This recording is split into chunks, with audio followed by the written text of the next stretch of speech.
Hola, ¿qué tal? Buen día. Mi nombre es Sebastián López López, alumno del Centro Universitario de Arte, Arquitectura y Diseño. Hoy les expondré un poco sobre los tipos de dibujo y los cánones del cuerpo humano a lo largo de la historia. La presentación de este video es para la materia de Proyecto 1, Contextualización Arquitectónica, a cargo del profe Alejandro Vicente Albir de Saucilla. Para empezar, ¿qué es y de dónde proviene la palabra dibujo? Esta palabra proviene del francés antiguo, del verbo debussir, que significa trazar o bosquejar, por lo que podemos deducir que un dibujo significa un trazado o bosquejo. Podemos decir que el dibujo es una forma de expresión gráfica realizada sobre un soporte real o un soporte virtual. En los soportes reales encontramos el papel, la madera, el cartón, el vidrio, esto solo por mencionar algunos. Y en los medios virtuales encontramos, por ejemplo, las tabletas, los teléfonos, las computadoras. Claro que estos ayudan mediante el uso de lápices inteligentes, en los cuales el trazo ya viene predefinido en la configuración de la computadora. La representación de un dibujo es subjetiva, ya que un dibujante puede utilizar ciertos estilos para la creación de sus obras y otro dibujante puede utilizar estilos diferentes. Con esto que acabo de mencionar, quiero llegar al punto de que la técnica del dibujo será diferente de una persona a otra. Existen varias técnicas para dibujar, como por ejemplo el uso de líneas, trazos, figuras, sombras o alguna otra técnica, todas estas plasmadas sobre una superficie plana. Existen varias técnicas para dibujar, como por ejemplo el uso de líneas, trazos, figuras, sombras o alguna otra técnica, todas estas plasmadas sobre una superficie plana. El fin del dibujo es representar en un medio bidimensional lo que el ojo humano percibe de forma tridimensional. Los primeros dibujos creados por el ser humano datan desde la prehistoria, siendo los dibujos más antiguos los que se encuentran en la cueva de Altamira en España. En la prehistoria, el hombre plasmaba en las paredes y techos de las cavernas lo que para él era importante expresar, que por lo general era el entorno en el que vivía. Además de que principalmente dibujaban animales, ya que para ellos estos eran majestuosos, y tenían la creencia de que al dibujar un animal atraparían su espíritu, y de esta manera el espíritu viviría en la persona que lo dibujó. De igual manera, los pueblos como Egipto, Mesopotamia, Grecia y China también crearon sus propios tipos de dibujo, cada uno con sus técnicas características que se distinguen ya sea por el uso del pincel, las tintas que utilizaban, la forma en la que hacían los trazos, las herramientas con las que dibujaban, entre muchas otras características. Cabe mencionar que Egipto y la civilización sumeria fueron los primeros pueblos en utilizar el dibujo simbólico como parte de su lenguaje. Así es como nació el lenguaje escrito, a partir de los jeroglíficos de Egipto y los símbolos de Sumeria. Y bueno, ya brincándonos de las civilizaciones egipcias, llegamos hasta el Renacimiento, en donde aquí tanto la pintura como el dibujo comenzaron a tomar fuerza. Esto gracias a los diferentes movimientos artísticos de aquella época. Y bueno, el primer dibujo del que les quiero hablar es el dibujo intuitivo. Para empezar, debemos saber qué es la intuición. Y pues la intuición la podemos definir como la habilidad de comprender algo de manera clara, inmediata y sin intervención de la razón. El dibujo intuitivo es aquel que realizamos de una manera rápida, inmediata e inconsciente, y para el cual no requerimos de seguir reglas, sino más bien esto va a depender del desarrollo creativo de la persona que lo vaya a dibujar. Este dibujo es el más fácil de trazar, ya que no requiere de reglas ni seguir técnicas para lograr su creación. Estos dibujos son, por ejemplo, los rayones de un bebé, los monitos y las casitas hechas con palitos, en fin, son trazos simples para los cuales no requieres de conocimiento previo para realizarlos.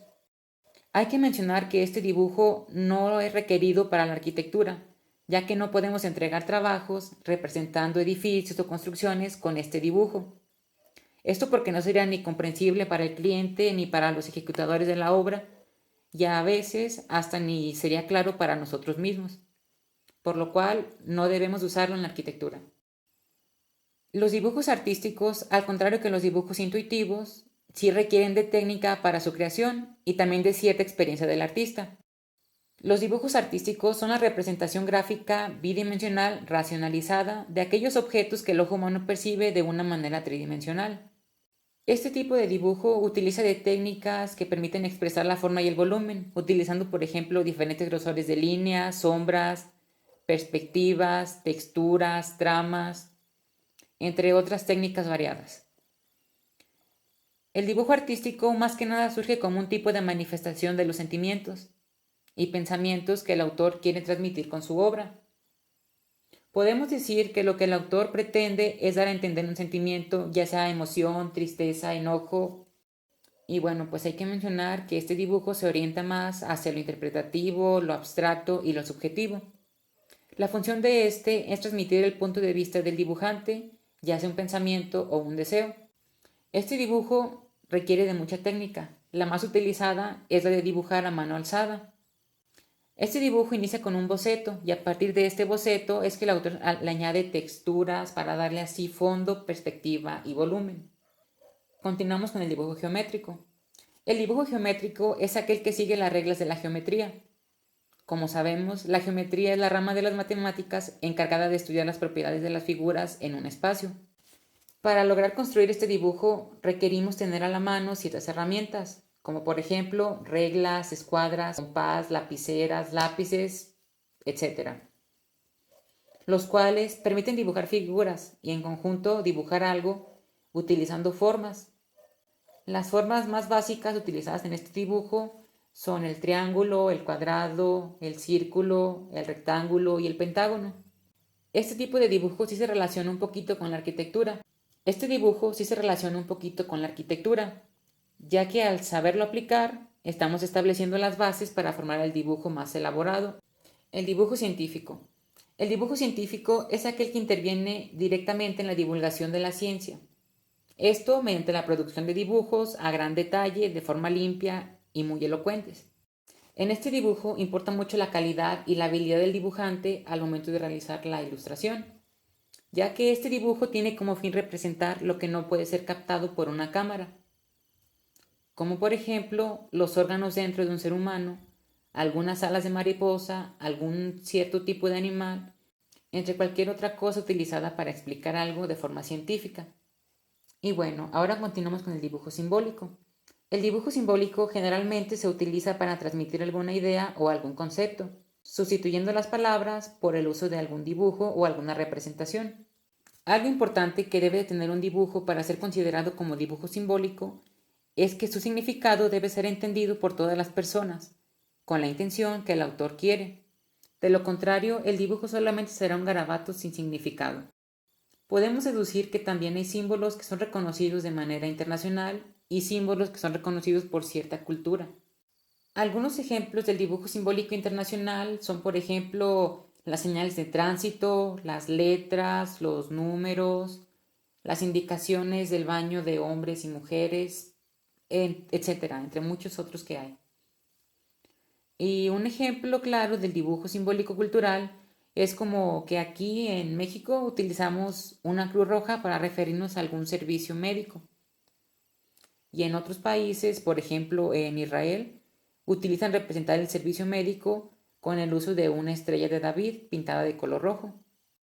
Y bueno, el dibujo simbólico es uno de los más importantes en la vida del ser humano, ya que al escribir un recado en un mensaje de texto o alguna publicación en tu muro de Facebook, estás utilizando el dibujo simbólico, esto mediante el uso de letras y números.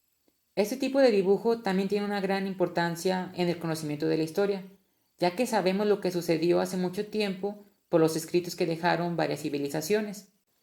Yo en lo personal creo que el dibujo simbólico sí lo utilizamos bastante en la arquitectura, más que utilizarlo que forma parte del dibujo técnico. Por ejemplo, en un plano arquitectónico se dibujan varios símbolos, como los ejes, los muros de carga, los muros sin carga, los desniveles, etc. Pero se le está dando algún significado mediante el uso de trazos de líneas más delgadas o más gruesas, y eso todos los arquitectos lo entienden, entonces yo creo que sí forma parte del dibujo arquitectónico. Como última parte de este tema hablaremos sobre los dibujos técnicos y sus divisiones. Para empezar, el dibujo técnico es una rama del dibujo que se conoce por ser un sistema que representa gráficamente uno o más objetos. Esto con el fin de otorgar información útil que permitirá un análisis de una próxima construcción o el mantenimiento de algún objeto. Para realizar el dibujo técnico, al ser un dibujo de precisión, requerimos utilizar ciertas herramientas. Por ejemplo, en la arquitectura utilizamos el estirador, las escuadras, reglas, la regla T, el escalímetro, compás, etc. Estos para la elaboración de un plano arquitectónico, que como ya lo mencioné, el plano arquitectónico se considera como un dibujo técnico. El dibujo técnico también se ha definido como un sistema de representación gráfica de objetos, ya sean existentes o prototipos, de una forma clara. Esto permite contemplar las dimensiones y la forma y las características de los objetos materiales. Dentro del dibujo técnico podemos decir que se encuentran otros dibujos. Estos dibujos también son técnicos, pero van más enfocados a ciertos intereses. Por ejemplo, tenemos el dibujo técnico arquitectónico. Este engloba diferentes representaciones gráficas, las cuales sirven para representar planos para la construcción futura de edificios, casas o cualquier otro tipo de obra. Esto mediante el uso de símbolos, perspectivas, texturas y de herramientas como el respirador, el escalímetro y la regla T. Ahora hablaremos sobre los cánones del cuerpo humano. Para empezar, la palabra canon proviene del lenguaje griego y significa regla o extremo. Este término era muy utilizado para referirse a una vara de medir en la antigüedad. El canon, por tanto, es la norma que establece las proporciones ideales del cuerpo humano con vista a su reproducción. El canon es un sistema de medidas que cumple la regla de la justa relación, es decir, que tomando una parte se puede deducir el todo y a la inversa.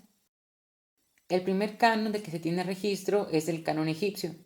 Para los egipcios, la belleza se basaba en la armonía y la perfección, así que para crear su canon se basaron en el puño como medida. Y con esto establecieron que la altura del cuerpo humano era igual a 18 puños. Se utilizaban 2 puños para la cabeza, 10 de los hombros hasta la rodilla y 6 de la rodilla hasta los pies. Este canon fue el primero de muchos, y gracias a este es que las demás civilizaciones empezaron a crear los suyos. Los cánones posteriores al canon de Egipto nacieron en Grecia.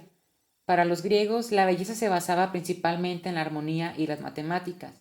Con esto en mente es que crearon sus cánones de belleza basándose en la simetría. Policleto fue un gran escultor de su época. Además, fue el primero que escribió un tratado sobre la escultura y de cómo debía solucionarse los problemas de esta. El canon de Policleto fue creado alrededor del 450 a.C. Es también conocido como el canon de las 7 cabezas y trata de relacionar proporcionalmente al cuerpo humano. Para Policleto, la altura perfecta de una figura humana era la de 7 veces la altura de la cabeza. La proporción que utilizó para crear su canon fue la siguiente. La primera cabeza la utilizó para la altura de la cabeza. La segunda cabeza fue del cuello al pecho. La tercera para el abdomen. La cuarta para el área de los genitales. La quinta para el área de las piernas. La sexta para las rodillas y la séptima de la pantorrilla hasta los pies. El canon de Policleto fue muy conocido en su época y fue adoptado por otros escultores que fueron sus discípulos. La evolución hacia el canon de 8 cabezas fue realizada por Eufranor, el cual fue discípulo de Policleto. Lo que Eufranor modificó del canon de Policleto fue que agregó una cabeza extra a la estatura del cuerpo, para ser más preciso en el área de las piernas, dando así algo de más altura al cuerpo. Este canon daba más proporción al cuerpo humano y fue adoptado por varios autores de su época, por ejemplo, el escultor Praxíteles durante el periodo helenístico que abarcó los años de 334 y 30 a.C. Vitruvio vivió durante el siglo I a.C. y se dedicó a la arquitectura. Vitruvio afirmaba que la arquitectura debía ser una imitación de la naturaleza, ya que así como las aves y las abejas construyen sus nidos y panales, los seres humanos construyen sus viviendas a partir de materiales naturales. Para perfeccionar el arte de la construcción, Vitruvio creó su tratado de arquitectura, el cual también es el primer tratado de arquitectura en la historia. Este lo dividió en 10 libros. En estos libros dijo que era imposible crear algún templo si éste carecía de simetría. Con esto en mente es que buscó la proporción para sus obras arquitectónicas, basándose principalmente en el cuerpo humano. Esto es porque para Vitruvio el cuerpo humano era la mayor obra de arte en la naturaleza. Con esto podemos decir que las investigaciones de Vitruvio no fueron para buscar un módulo del cuerpo humano, sino para tener simetría en la arquitectura basándose en el cuerpo humano. Alrededor del año 1492, Leonardo da Vinci dibujó lo que conocemos actualmente como el hombre de Vitruvio. Para dibujarlo, Leonardo se basó en las investigaciones del arquitecto Vitruvio y las combinó con sus notas de anatomía, lo que da como resultado su canon del cuerpo humano. En su dibujo del hombre de Vitruvio, Leonardo afirmaba que el centro del cuerpo es el ombligo y que la altura del cuerpo humano de los pies a la cabeza es igual a 8 veces la altura de la cabeza, y que si extendíamos los brazos a lo largo y ancho, la distancia también sería equivalente a 8 veces la altura de la cabeza. Charles Edward, mejor conocido como Le Corbusier, fue un arquitecto, urbanista y diseñador de interiores que creó un sistema de medida en 1948. Le Corbusier, apasionado por la proporción áurea, inventó su modulor, el cual es un tipo de cinta métrica de 2 series que contiene las medidas específicas basándose en la proporción áurea. Para definir estas medidas, Le Corbusier midió a un hombre con la mano elevada hacia arriba, lo que le dio una altura de 226 centímetros, y marcó el ombligo a la mitad a una altura de 113 centímetros. Delimitándolos así a la mitad con cuadrados, aplicó la proporción áurea a la altura del ombligo, que eran 103 centímetros, y obtuvo la llamada serie roja, y partiendo de 226 centímetros obtuvo la serie azul. Ambas series miden las diferentes proporciones humanas y surgieron como búsqueda de Le Corbusier a encontrar la relación entre las medidas del hombre y la naturaleza. Le Corbusier utilizó su modulor para diseñar sus obras de una manera proporcional a la figura humana, dando así más comodidad al momento de habitar en esas construcciones, y dando también una mejor ubicación a las ventanas y puertas en cuanto a altura. Las combinaciones armónicas de Le Corbusier se basaron en el número phi. Para empezar, el número phi es un número equivalente a 1.618. Este número es infinito, al igual que la raíz de 2 o el número pi, por lo cual podemos decir que es un número irracional. Uno de los motivos por los que esta cifra lleva siglos fascinando a las personas es porque se encuentra de forma natural en los lugares más inesperados. Por ejemplo, lo encontramos en la disposición de los pétalos de las flores, en la caracola de algunos animales, en la forma de las piñas que dan algunos árboles, en la distribución de las semillas de un girasol o en el grosor que tienen las ramas de los árboles.